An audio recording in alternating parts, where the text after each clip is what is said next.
Good afternoon, everybody. Attorney General Martha Coakley, and with me, starting on my right, is Joe Rose, who's the president of the Propane Gas Association of New England. To my immediate right is the Fire Marshal of Massachusetts,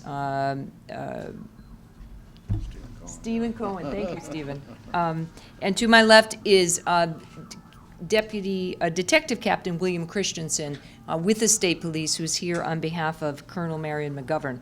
I'm going to turn this over to the Fire Marshal, Steve Cohen, but we are here because we felt that there is an issue of immediate concern, particularly in light of an upcoming holiday weekend, about the distribution of a certain amount of propane gas that's used in homes, that's used in barbecues, that's used in some machinery. But we wanted to alert the public to what we believe is an issue right now, and we just want to identify what we've done so far to isolate potential risks involved with the distribution of a certain amount of propane gas that did not include an odorant within it. That is the factor in the gas that, should there be a leak, makes it more identifiable to the user. So with that, I'm going to first ask the Fire Marshal to talk a little bit about that, and then I want to update you on what we have been doing and the information that we've gotten so far. Steve? Thank you, General. A Department of Fire Services investigation has uncovered the distribution of propane gas within the Commonwealth with insufficient odorant. We investigated the source of this gas through the distribution chain, which has led us to a major bulk distribution facility that has provided the insufficient odorant. Fire officials across the state and I are concerned about the lack of early warning should a propane leak occur, because there is no way to detect it. Propane on its own does not have odor. It is another gas called mercaptan that is required to be added to both natural gas and propane gas that gives that rotten egg smell that we're all familiar with. First, we believe the risk to individual consumers is low. The lack of odorant in and of itself does not cause leaks. So, for every propane source, when it is running properly, there is no danger.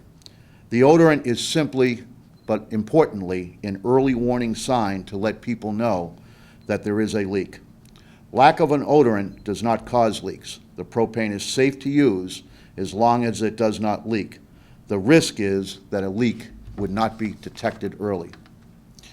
Keep in mind that not all propane in the Commonwealth is affected, only some. We have tracked the delivery chain to one large distribution facility, as I said, in the city of Westfield, in the western part of the state. That facility has about 100 distributors that deliver directly to residential and commercial customers into refilling stations. Propane distributors receive shipments from several large distributors, and only one source, this one in Westfield, is affected. Also, only propane that has been delivered since May 1st from this particular source is involved.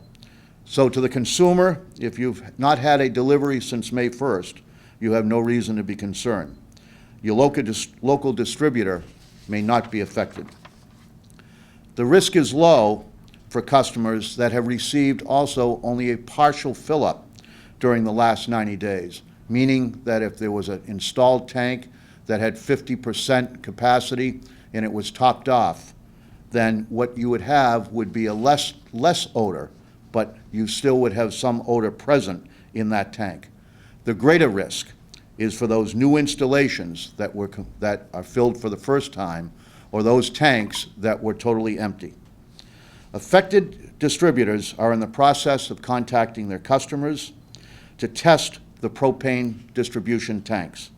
The New England Propane Gas Association has been very cooperative in helping us determine what mitigation steps can be taken, and they are in the process of distributing information to their membership.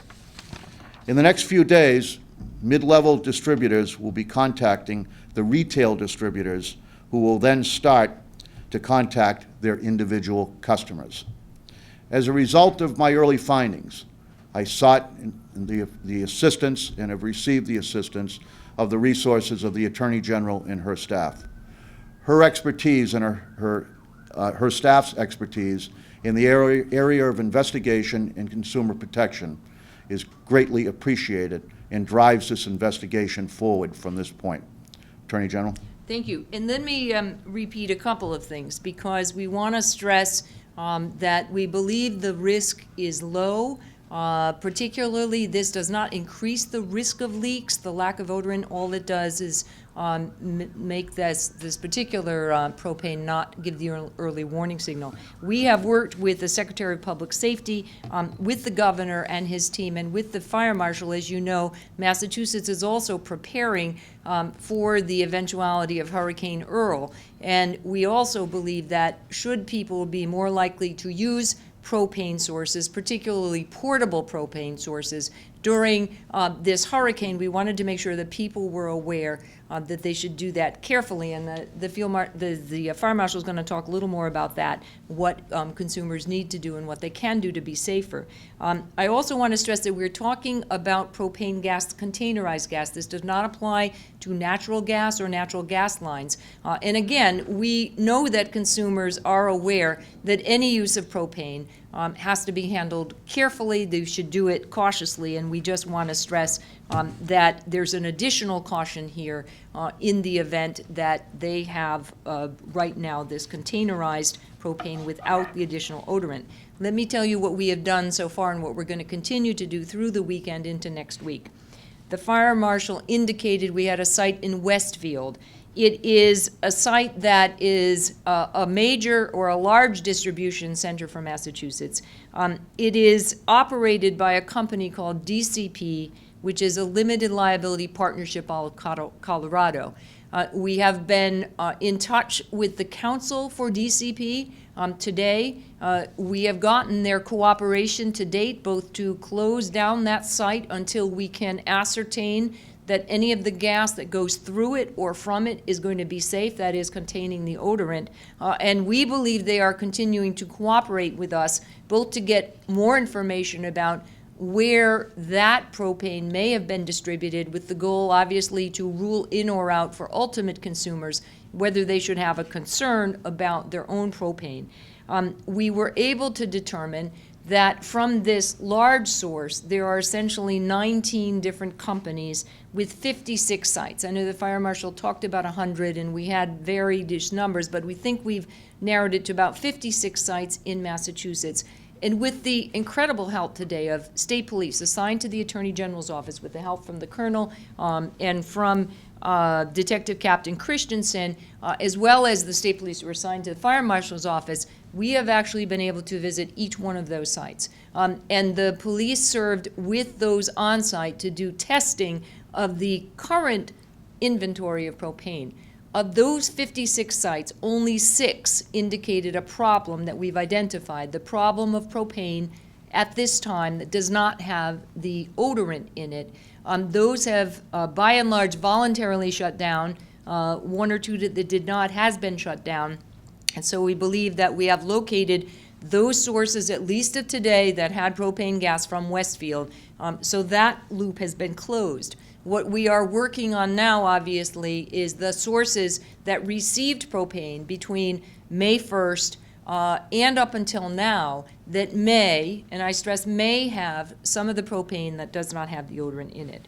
We are going to continue to work with the company, DCP Limited, and we certainly appreciate, and I'm going to, after the fire marshal speaks, I want you to hear from Joe Rose, because we've gotten incredible cooperation from the association and their members, again, stressing the need for public safety, and they are a huge resource for us as we try and track who may or may not have this propane and what they can do about it. We are going to continue to work as a team with the fire marshal's office, with the Secretary of Public Safety, with the state police, and with the association to provide information as we get it about where this propane may have been distributed. And I would ask the fire marshal now to talk a little bit about the cautions that we recommend for consumers, keeping in mind that there are people who have portable tanks that they use at outdoor barbecues, and people do use propane either outside or underground for their homes and for some commercial sites.